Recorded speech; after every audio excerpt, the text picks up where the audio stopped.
నమస్కారం. జే న్యూస్ వార్తలకు స్వాగతం. ముందుగా వార్తల్లోని ముఖ్యాంశాలు.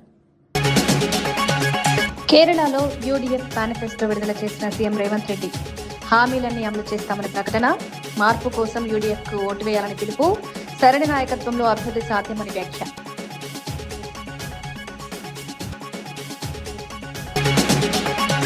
అమరావతి అంశంపై కిరణ్ రిజిజును కలిసిన మంత్రి లోకేష్. అమరావతికి సహకరించినందుకు కృతజ్ఞతలు. రాజధాని అభివృద్ధిపై చర్చ. రాష్ట్ర అభివృద్ధికి సహకారం అవసరమని వ్యాఖ్య.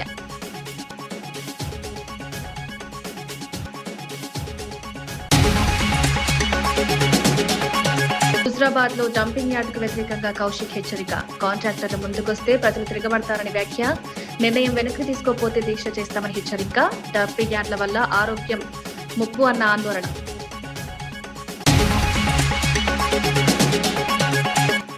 అధికారులపై మాజీ మంత్రి పేర్ని నాని తీవ్ర వ్యాఖ్యలు. 2029లో పరిస్థితులు మారతాయని హెచ్చరిక. అధికారుల వ్యవహారాన్ని గమనిస్తున్నామని వ్యాఖ్య. ప్రజలకు న్యాయం జరిగేలా పనిచేయాలని సూచన.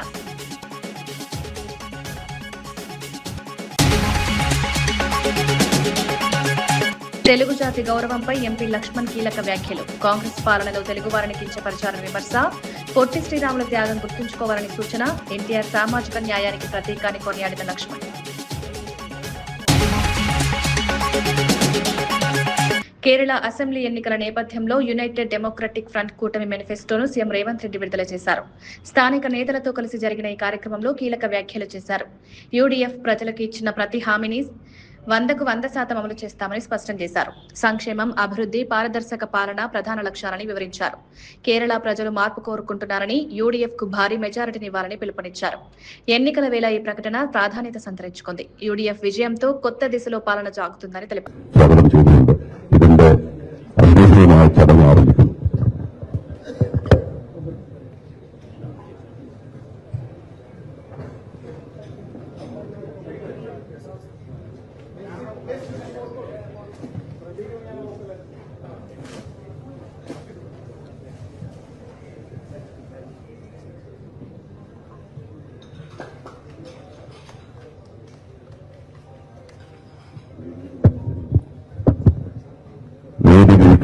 ഒന്ന് സമയം ഗോൾഡിനൊക്കെ ഒന്ന് കടുപ്പിടിച്ചാൽ നമുക്കുള്ളൊരു അതൊന്ന് പിടിച്ചോണ്ടിരിക്കുന്നത്.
Now the time has come.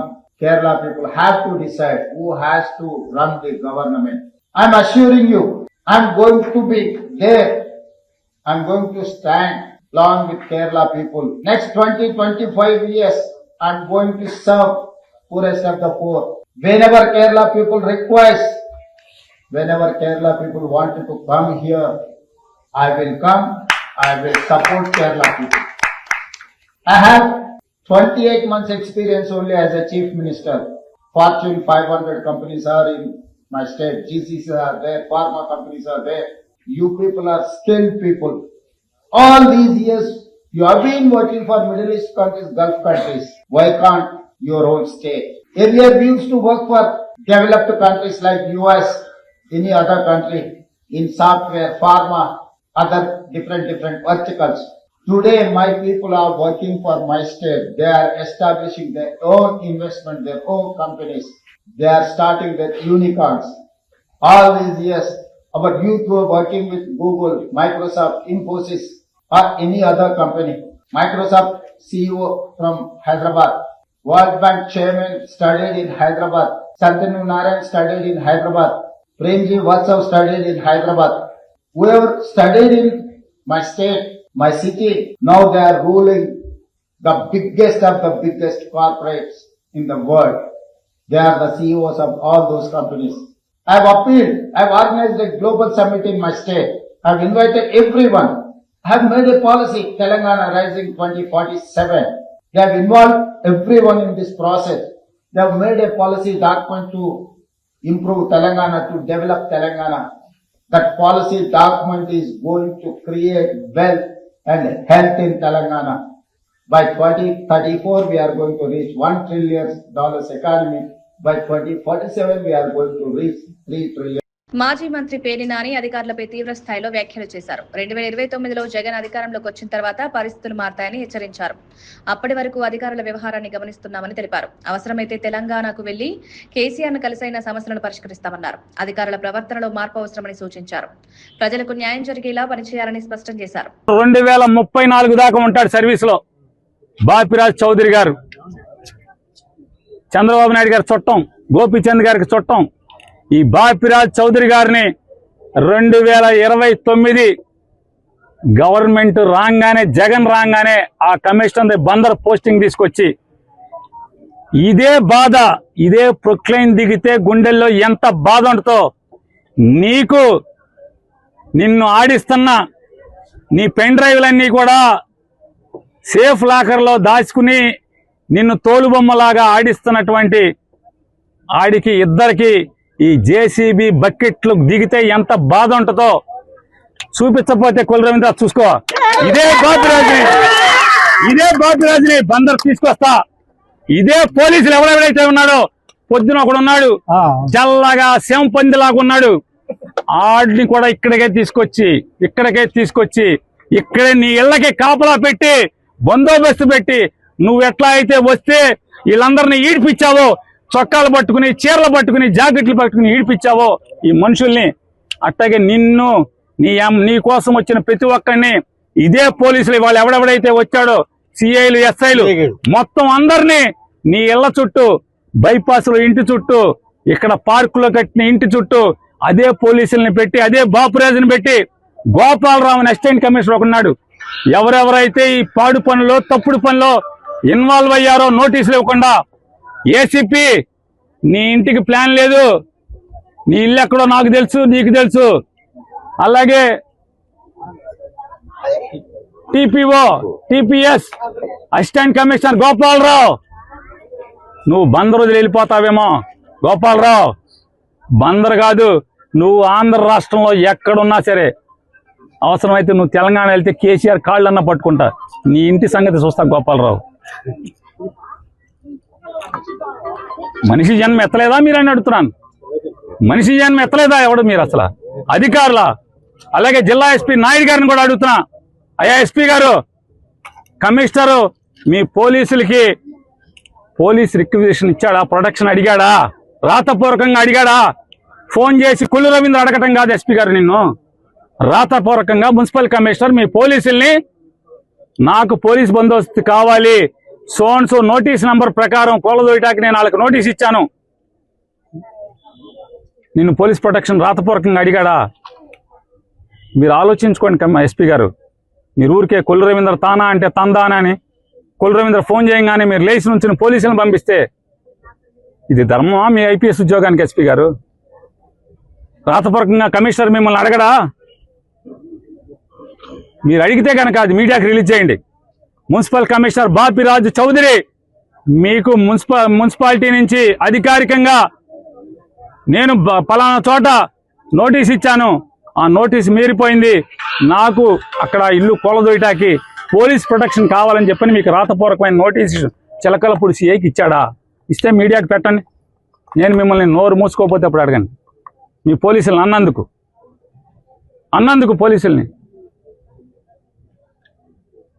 పోలీసులు అన్నందుకు అమరావతి రాజధాని అంశంపై కేంద్ర పార్లమెంటరీ వ్యవహారాల మంత్రి కిరణ్ రిజిజును మంత్రి నారా లోకేష్ కలిశారు.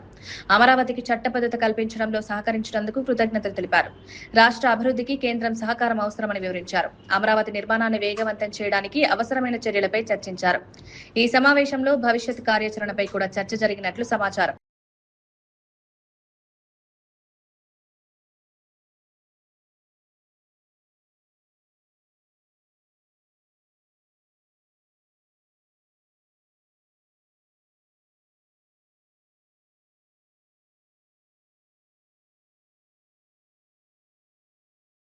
కేరళ సీఎం పినరయి విజయన్ పై సీఎం రేవంత్ రెడ్డి చేసిన వ్యాఖ్యలను సిపిఐ నేత రామకృష్ణ తీవ్రంగా ఖండించారు. ఎన్నికల ప్రచారంలో చేసిన వ్యాఖ్యలు అనుచితమని మండిపడ్డారు. ఒక ముఖ్యమంత్రి హోదాలో ఉండి మరో రాష్ట్ర ముఖ్యమంత్రిపై వ్యక్తిగత వ్యాఖ్యలు చేయడం సరైంది కాదన్నారు. రాజకీయ విభేదాలున్నా గౌరవప్రదంగా విమర్శలు చేయాల్సిన అవసరం ఉందని సూచించారు. ప్రజాస్వామ్య విలువలను కాపాడే బాధ్యత నాయకులపై ఉందని చెప్పారు. ఈ విధమైన వ్యాఖ్యలు రాజకీయ సంస్కృతికి భంగం కలిగిస్తాయని పేర్కొన్నారు. వాస్తవానికి భారతదేశంలోనే మొట్టమొదటిసారి 100% లిటరసీ సాధించిన ఏకైక రాష్ట్రం కేరళ రాష్ట్రం. పైగా ఇప్పుడు డిగ్రీ వరకు కూడా ఉచిత విద్య వారు కొనసాగిస్తాం. అంతేకాకుండా భారతదేశంలో కేరళ, వెస్ట్ బెంగాల్లో మాత్రమే 100కి 100 రూపాయలు భూ సంస్కరణ అమలు జరిపి పేదవాళ్లకు భూములు పంపిణీ చేశారు. అంతేకాకుండా ఇటీవల పినరయి విజయన్ ప్రభుత్వం మన భారతదేశంలో ఎక్కడా లేనట్టుగా మన నవంబర్ 1వ తేదీ నాడు వాళ్ళు ఈవెన్ అసెంబ్లీలోనే ప్రకటించారు. ఎక్స్ట్రీమ్ పావర్టీ ఏదైతే ఉందో అత్యంత దుర్భర దారిద్ర్యంలో జీవిస్తున్న వారి యొక్క పేర్లన్నీ కూడా తీసుకొని సర్వే చేసి వాళ్ళందరికీ కూడా ఇవాళ ఉద్యోగాలు, ఉపాధి, వ్యాపారాలు కల్పించి అత్యంత పేదరికం లేకుండా ఆ రాష్ట్రంలో చేసి వారు ప్రజలకు వివరించారు. మరి అంతేగా ఈరోజు ఇంకా ఘనంగా చెప్పుకోగలం. ఈవెన్ కరప్షన్ చూస్తా ఉన్నాం. తెలంగాణలో, ఆంధ్రాలో, కర్ణాటకలో అనేక రాష్ట్రాలు, మీరు ఈవెన్ మీ కాంగ్రెస్ అధికారంలో ఉండే రాష్ట్రాల్లో కూడా విపరీతంగా కరప్షన్ ఉంది. కానీ భారతదేశంలోనే అతి తక్కువ కరప్షన్ ఉన్న రాష్ట్రం, అవినీతి తక్కువగా ఉన్న రాష్ట్రము అది కేరళ రాష్ట్రమే. గతంలో ఏ గవర్నమెంట్ హుజూరాబాద్ లో డంపింగ్ యార్డ్ ఏర్పాటు చేయడాన్ని బీఆర్ఎస్ ఎమ్మెల్యే పాడి కౌశిక్ రెడ్డి తీవ్రంగా వ్యతిరేకించారు. ప్రభుత్వం టెండర్లు పిలిచినా ఏ కాంట్రాక్టర్ ముందుకొచ్చినా ప్రజలు తిరగబడతారని హెచ్చరించారు. స్థానిక ప్రజల అభిప్రాయాలను పట్టించుకోకుండా నిర్ణయాలు తీసుకోవద్దన్నారు. ప్రభుత్వం నుంచి స్పష్టమైన ప్రకటన రాకపోతే జేఏసీ ఆధ్వర్యంలో 48 గంటల దీక్షకు దిగుతారన్నారు. పరిస్థితిలో హుజూరాబాద్ లో డంపింగ్ యార్డ్ పెట్టడానికి వీలు లేనే లేదు. నేను ఇంకోటి కూడా చెప్తున్నా, కాంట్రాక్టర్లు అందరు కూడా నేను చెప్తా ఉన్నాను, హెచ్చరిస్తా ఉన్నాను. ప్రభుత్వము టెండర్లకి పిలిచిన ఏ కాంట్రాక్టర్ టెండర్లు వేసినా రేపు హుజూరాబాద్ ప్రజలు మాత్రం తప్పకుండా తిరగబడతారు. ఎట్టు పరిస్థితిలో ఈడ పని మాత్రం హుజూరాబాద్ ప్రజలు మాత్రం ఎట్టు పరిస్థితిలో మిమ్మల్ని చేయనియరు. ఎట్టు పరిస్థితిలో ఈ రద్దు అనేది కంపల్సరీ కావాలని నేను ఈ ప్రభుత్వాన్ని హెచ్చరిస్తా ఉన్నాను. నేను దయచేసి మీ ద్వారా హుజూరాబాద్ ప్రజలందరినీ కూడా విజ్ఞప్తి చేస్తా ఉన్నాను. రేపు హుజూరాబాద్ పట్టణంలో బంద్ పిలుపునిచ్చినాం. దయచేసి అందరూ కూడా సహకరించాలి. రేపు నేను ప్రభుత్వాన్ని కూడా డిమాండ్ చేస్తా ఉన్నాను, మీరు ఎట్టు పరిస్థితిలో రేపు బంద్ మేము పిలిపించిన తర్వాత మీరు గిట్లా మీ తరఫు నుంచి ప్రకటన రాకపోతే నేను 7-8 తారీఖు 48 గంటల దీక్షకి ఖచ్చితంగా జేఏసీ ఆధ్వర్యంలో ఏదైతే వాళ్ళు అక్కడ దీక్ష చేస్తారో ఖచ్చితంగా వాళ్ళకి మద్దతు తెలుపుతూ నేను 48 అవర్స్ అంటే 7-8 సాయంత్రం వరకు 7 తారీఖు పొద్దున 10 గంటలకి మొదలు పెడితే వీళ్ళ ప్రకటన రాకపోతే 8 తారీఖు సాయంత్రం 5 గంటల వరకు ఖచ్చితంగా దీక్షకి ఆడనే కూర్చుంటా, ఆడనే పనుకుంటా. బీజేపీ ఎంపీ లక్ష్మణ్ తెలుగు జాతి గౌరవంపై కీలక వ్యాఖ్యలు చేశారు. కాంగ్రెస్ పాలనలో తెలుగు వారిని కించపరిచే విధానం ఉండేదని విమర్శించారు. అమరజీవి పొట్టి శ్రీరాముల త్యాగంతో ఆంధ్ర రాష్ట్రం ఏర్పడిందని గుర్తు చేశారు. తెలుగు జాతి చరిత్రను ప్రతి ఒక్కరూ తెలుసుకోవాల్సిన అవసరం ఉందన్నారు. సామాజిక న్యాయానికి ప్రతీకగా ఎన్టీఆర్ నిలిచారన్నారు. సాధారణ ప్రజలను రాజకీయాల్లోకి తీసుకొచ్చిన నాయకుడు ఎన్టీఆర్ అని కొనియాడారు. హైదరాబాద్ ను ప్రపంచ స్థాయికి తీసుకెళ్లిన వ్యక్తి చంద్రబాబు అన్నారు. మోదీ ప్రభుత్వం విభజన హామీలను అమలు చేస్తోందని తెలిపారు. 11,000 కోట్ల రూపాయల నిధులు కానివ్వండి, ఈ రకంగా మరి విభజన హామీలన్నీ కూడా నెరవేరుస్తూ ఈరోజు ఆంధ్రప్రదేశ్ అభివృద్ధి పథంలో ఈరోజు నరేంద్ర మోడీ గారు, చంద్రబాబు నాయుడు గారు ఏ రకంగా వాళ్ళకు వేవ్ లెంగ్త్తో కలిసి ఈ రాష్ట్రాన్ని ఈ వికసిత భారత్ను సంకల్పం చేయడానికి వాళ్ళు సహకారం చేయడానికి ముందుకు పోతా ఉన్న సందర్భంలో 2019లో మళ్ళీ ఈ పిల్ల కాంగ్రెస్ అధికారులకు రావడము, ఏ రకంగా మళ్ళీ ఆ రోజు మళ్ళీ 3 రాజధానులు అని చెప్పి ఆ రకంగా గందరగోళం సృష్టించడం, ఆ దేశానికి మళ్ళీ మాట్లాడుతూ ఉంటారు నాయకుడు. అసలు రాజధాని అనేది దేశానికి ఉంటుంది, రాష్ట్రాలకు ఎక్కడైనా రాజధాని ఉందా చట్టంలో అని ప్రశ్నిస్తూ ఉన్నారు. ఇది నవ్వుల పాలవుతున్నారు ఇవాళ. నేను నిన్న చూశాను అక్కడ సోషల్ మీడియాలో కొత్తగా ఆయన కొత్త కాయిన్ చేశాడు. ఏంటది? మూవీ గన్ అట. మచిలీపట్నం, విజయవాడ, గుంటూరు ఈ మూవీ గన్. ప్రజలు నవ్వుకుంటున్నారు. ఇది ఒక స్థాయిలో ముఖ్యమంత్రిగా ఉండే వ్యక్తి ఈ రకంగా ప్రజల జీవితాలతో చిలకడమాట. ఏ రకంగా ఆ రోజు మరి మాతృమూర్తులు ఆడుపరచడు ఏ రకంగా ఈ అమరావతి కోసం పాటుపడితే, అటువంటి మరి చంద్రబాబు నాయుడు గారు ఆ 6 నిమిషాలు రాష్ట్రం కోసం పనిచేస్తూ ఉంటే 70 సంవత్సరాల వయసులో ఆ రోజు కక్ష సాంపుల్ చర్యల్లో భాగంగా అరెస్ట్ చేసి జైలుకి పంపించి ఒక పైశాచిక ఆనందం పొందినటువంటి పిల్ల కాంగ్రెస్ పార్టీ నాయకులు ఆ రోజు I was the one of the first person among the people who condemned the arrest of Tara Chandrababu and put him to jail for 50 more than 50 days. ఇది రాజకీయాల్లో వైషమ్యాలు ఉండొచ్చు, విరుద్ధమైనటువంటి ఆలోచనలు ఉండొచ్చు, ఆ రకమైనటువంటి భిన్న అభిప్రాయాలు ఉండొచ్చు. అంత మాత్రాన ఆ రకంగా అక్రమ కేసులు పెట్టి జైలు పంపిస్తే ఏ రకంగా ఆ రోజు ఇదే పవన్ కళ్యాణ్ గారు, చంద్రబాబు నాయుడు గారు, మోదీ గారు ఒక కూటమిగా ఏర్పడి ఇటువంటి పార్టీలకు ఈ రాజకీయాల్లో స్థానం ఉండడానికి లేని చెప్పి ప్రజలను ఏకం చేసి ఆ రకంగా మరి మాజీ ఎమ్మెల్యే గోపిరెడ్డి శ్రీనివాసరెడ్డి కూటమి నాయకులపై తీవ్ర విమర్శలు చేశారు. చంద్రబాబు, లోకేష్ మాటలు ఒకలా ఉంటాయని, పనులు మరోలా ఉంటాయన్నారు. రాష్ట్రంలో కూటమి నేతలకు ఒక రాజ్యాంగం, వైసీపీకి మరో రాజ్యాంగమా అని ప్రశ్నించారు. కూటమి నేతలు చేసిన తప్పులు ఎందుకు పట్టించుకోవడం లేదని విమర్శించారు. ఇది ప్రజాస్వామ్యానికి విరుద్ధమని పేర్కొన్నారు. న్యాయం అందరికీ సమానంగా ఉండాలని డిమాండ్ చేశారు. మీడియాలో అంతా కూడా ఈరోజు ఈ యొక్క సంఘటన గురించి ఎంక్వైరీ చేసి అరెస్టులు జరిగితే ఈయనకి స్టేషన్ బెయిల్ ఇచ్చి పార్లమెంటుకి పంపించిన ఘనత ఈ తెలుగుదేశం పార్టీకి చెంది. అట్లానే ఇంకొక ఎమ్మెల్యే, రైల్వే కోడూరు ఎమ్మెల్యే అరవ శ్రీధర్, ఆయన అమ్మాయిల్ని మానభంగం చేసి గర్భిణీ చేసి ఒకటిసారి కాదు 4-5 సార్లు చేసినా పాపం అమ్మాయి మొత్తుకుంటున్నా సరే ఆయన యథాస్థితిగా పార్టీ కార్యక్రమాల్లో పాల్గొనటం కానీ, అట్లానే ఇంతవరకు విచారణ కమిటీ వేశారు. ఆ కమిటీ వేసి కూడా దాదాపు 45 రోజుల పైన అవుతా ఉంది. ఆ కమిటీ ఏమి రిపోర్ట్ ఇచ్చిందో ఎవరికి తెలియదు. నిన్న నర్సరావుపేటలో స్థానిక ఎమ్మెల్యే చదలవాడ అరవింద్ బాబు గారు ఏకంగా ఎస్పీ ఆఫీస్లో దాదాపు 10 గంటల పాటు ఆయన హల్చల్ చేసి ఏదో ఒక లీగల్ అడ్వైజర్ పోస్ట్ ఇవ్వలేదనే ఉద్దేశంతో ఒక ఐపీఎస్ అధికారి ఆయన విధులకి ఆటంకం కల్పిస్తూ ఆయన ఛాంబర్లో 10 గంటల పాటు కూర్చొని వీరంగం చేస్తే మీరేం కేసులు పెట్టరా? ఒక కానిస్టేబుల్ని అడ్డుకుంటే వైఎస్ఆర్ కాంగ్రెస్ పార్టీ కార్యకర్త కానీ నేత కానీ విధులకు ఆటంకం కలిగించాడని నాన్ బెయిలబుల్ కేసులు పెట్టి లోపల పడేసే కార్యక్రమం చేస్తారు. అంటే మీకు ఒక రాజ్యాంగం, ఇక్కడ ఈ రాష్ట్రంలో వైఎస్ఆర్ కాంగ్రెస్ పార్టీకి ఒక రాజ్యాంగం.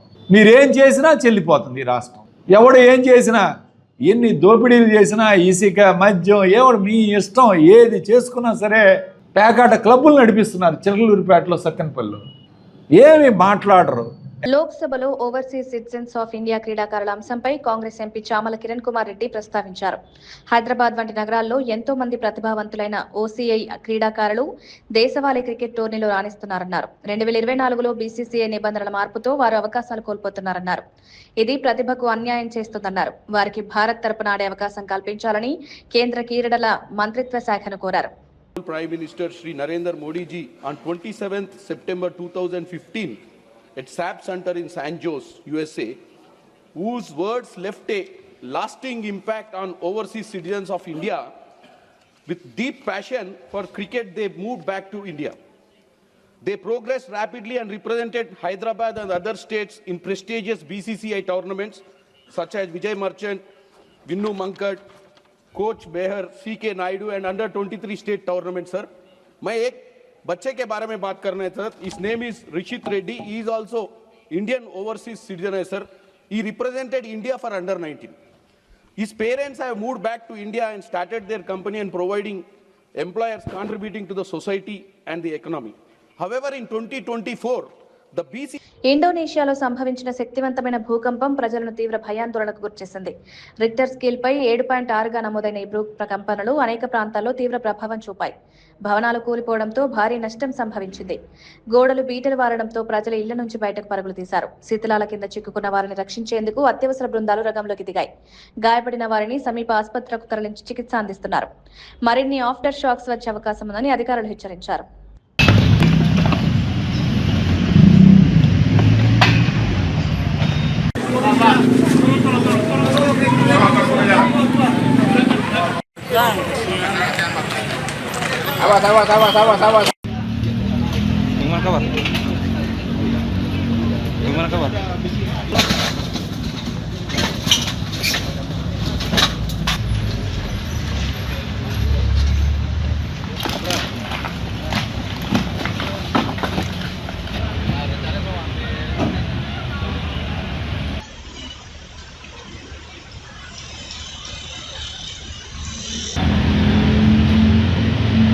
పశ్చిమ బెంగాల్ ఎన్నికల ప్రచారంలో కేంద్ర హోంమంత్రి అమిత్ షా మమతా బెనర్జీ ప్రభుత్వంపై తీవ్ర విమర్శలు చేశారు. రాష్ట్రంలో అవినీతి చొరబాట్లు పెరిగిపోయాయని ఆరోపించారు. బెంగాల్ ఉనికి ప్రమాదంలో పడిందని పేర్కొన్నారు. మోదీ నాయకత్వంలోని అభివృద్ధి సాధ్యమని స్పష్టం చేశారు. రాష్ట్ర విముక్తి కోసం బీజేపీ అభ్యర్థులను గెలిపించాలని ప్రజలకు పిలుపునిచ్చారు. వివేకానందుడు రవీంద్రనాథ్ ఠాగూర్ కలలుగన్న సోనార్ బంగ్లా నిర్మాణం లక్ష్యమన్నారు. आगे चल गए, अब बारी हमारे बंगाल की है। मुझे बताओ भवानीपुर वालों, बंगाल में परिवर्तन करना है या नहीं करना है? बंगाल में तो परिवर्तन होगा ही, भवानीपुर में परिवर्तन करना है या नहीं करना है? मैं भवानीपुर की जनता को करबद्ध निवेदन करने आया हूं। తూర్పు గోదావరి జిల్లాలో నిర్వహించిన బడ్జెట్ అవగాహన కార్యక్రమంలో మంత్రి నిమ్మల రామానాయుడు రాష్ట్ర ఆర్థిక పరిస్థితిపై తీవ్ర వ్యాఖ్యలు చేశారు. గత 5 ఏళ్ల వైసీపీ పాలన వల్ల రాష్ట్ర ఆర్థిక వ్యవస్థ తీవ్రంగా దెబ్బతిందన్నారు. రాష్ట్ర ఆర్థిక పరిస్థితిపై వెంటిలేటర్పై ఉన్నట్లు మారిందని వ్యాఖ్యానించారు. అప్పులు పెరిగి అభివృద్ధి కార్యక్రమాలు నిలిచిపోయాయన్నారు. ప్రస్తుత ప్రభుత్వం ఆర్థిక వ్యవస్థను గాడిలో పెట్టేందుకు చర్యలు తీసుకుంటోందన్నారు. ప్రజలకు బడ్జెట్ వివరాలను స్పష్టంగా తెలియజేయడం ముఖ్యమన్నారు.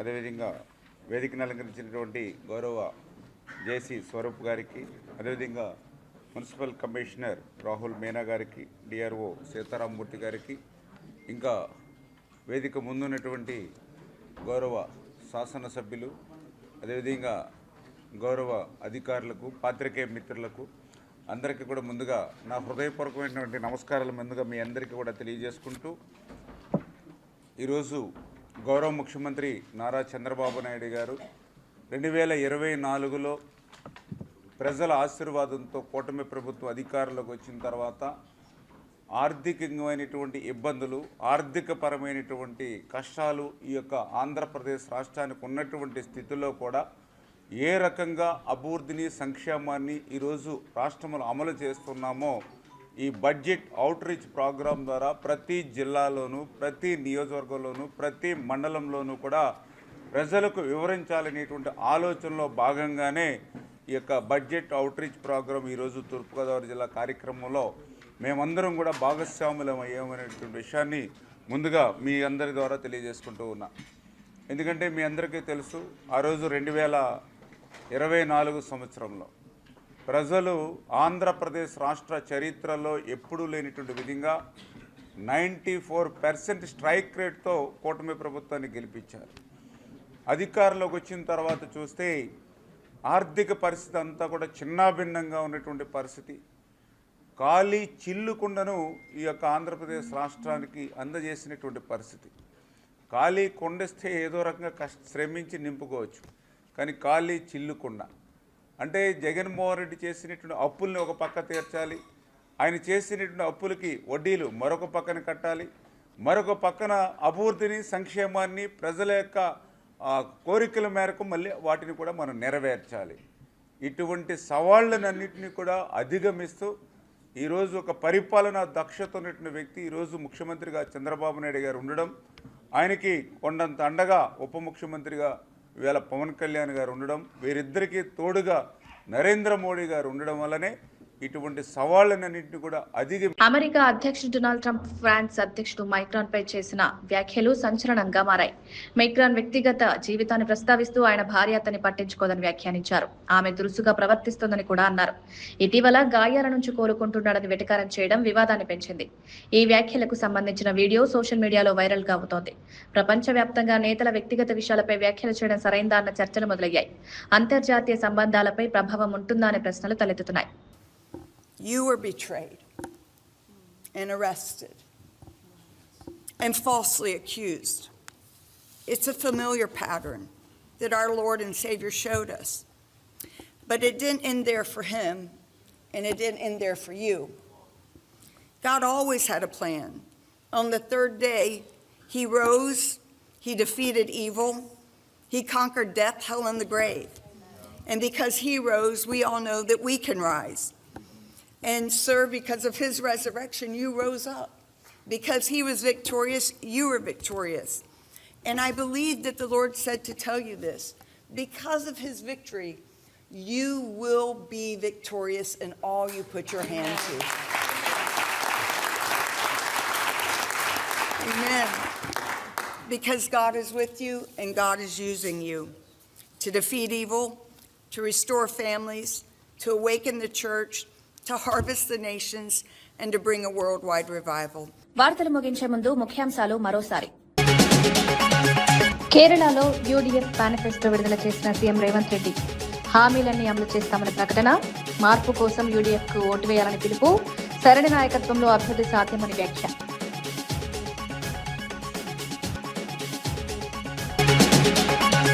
అమరావతి అంశంపై కిరణ్ రిజిజును కలిసిన మంత్రి లోకేష్. అమరావతికి సహకరించినందుకు కృతజ్ఞతలు. రాజధాని అభివృద్ధిపై చర్చ. రాష్ట్ర అభివృద్ధికి సహకారం అవసరమని వ్యాఖ్య.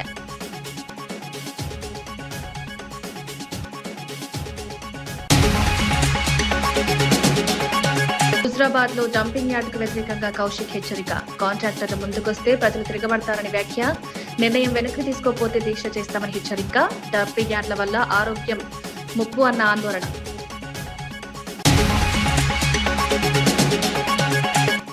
అధికారులపై మాజీ మంత్రి పేర్ని నాని తీవ్ర వ్యాఖ్యలు. 2029లో పరిస్థితులు మారతాయని హెచ్చరిక. అధికారుల వ్యవహారాన్ని గమనిస్తున్నామని వ్యాఖ్య. ప్రజలకు న్యాయం జరిగేలా పనిచేయాలని సూచన.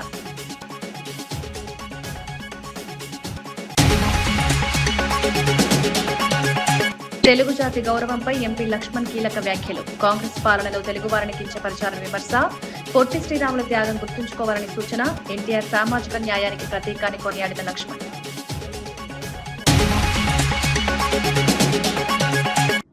ఇవి ఈనాటి వార్తా విశేషాలు. మరో బులెటిన్లో మళ్ళీ కలుద్దాం. నమస్కారం.